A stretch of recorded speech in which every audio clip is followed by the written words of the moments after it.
Sebuah fenomena yang bukan sekadar unjuk rasa, melainkan cerminan dari ketidakpuasan mendalam yang terakumulasi di tengah masyarakat Indonesia. Gerakan 17+8 tuntutan rakyat adalah sebuah studi kasus yang menarik tentang bagaimana sebuah krisis kepercayaan dapat menggalvanisasi massa. Tidak hanya di jalanan, tetapi juga di ruang-ruang digital. Gerakan ini dimulai dari pemicu yang tampaknya spesifik.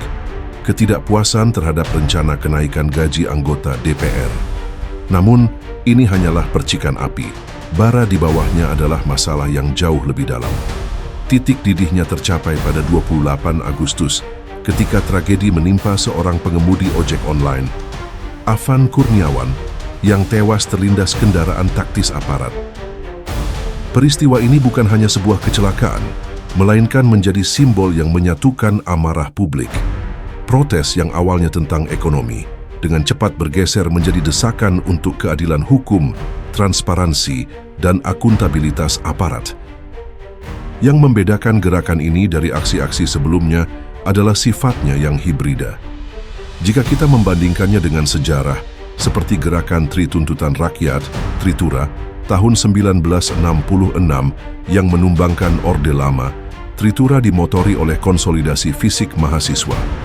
Sebaliknya, 17+8 memadukan kekuatan massa di jalanan dengan kecepatan dan jangkauan konsolidasi digital yang masif.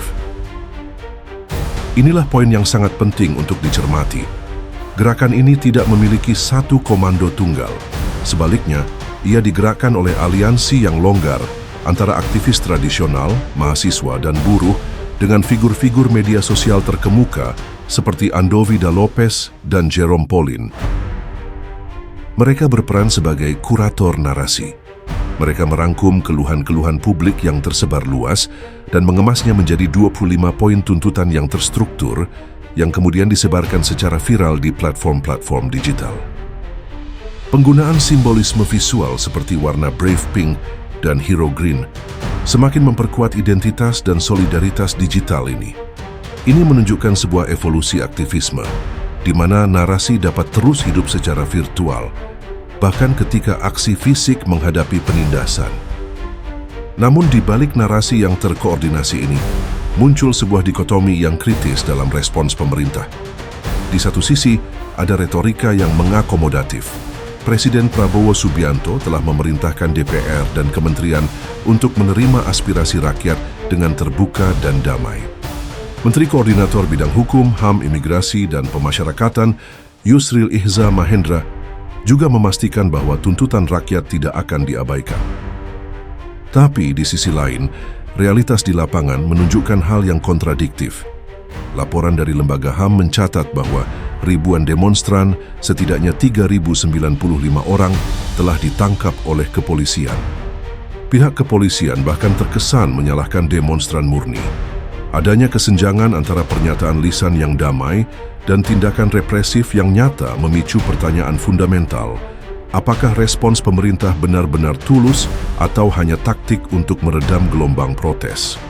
Beberapa pihak bahkan menuding adanya sabotase struktural yang sengaja merusak citra pemerintah melalui tindakan kontroversial para pejabat. Pada akhirnya, gerakan 17+8 tuntutan rakyat ini adalah ujian signifikan pertama bagi kepemimpinan yang baru. Ia menggarisbawahi bahwa di era digital ini, lanskap politik tidak lagi hanya dikendalikan oleh institusi formal. Masyarakat sipil, yang kini bersenjata media sosial, telah menjadi kekuatan pengawas yang tak bisa diabaikan. Masa depan gerakan ini akan sangat bergantung pada kemampuan para aktivis untuk terus mengawal janji-janji yang telah diberikan dan pada keseriusan pemerintah untuk mewujudkan tuntutan-tuntutan tersebut menjadi kebijakan nyata, bukan hanya respons simbolis.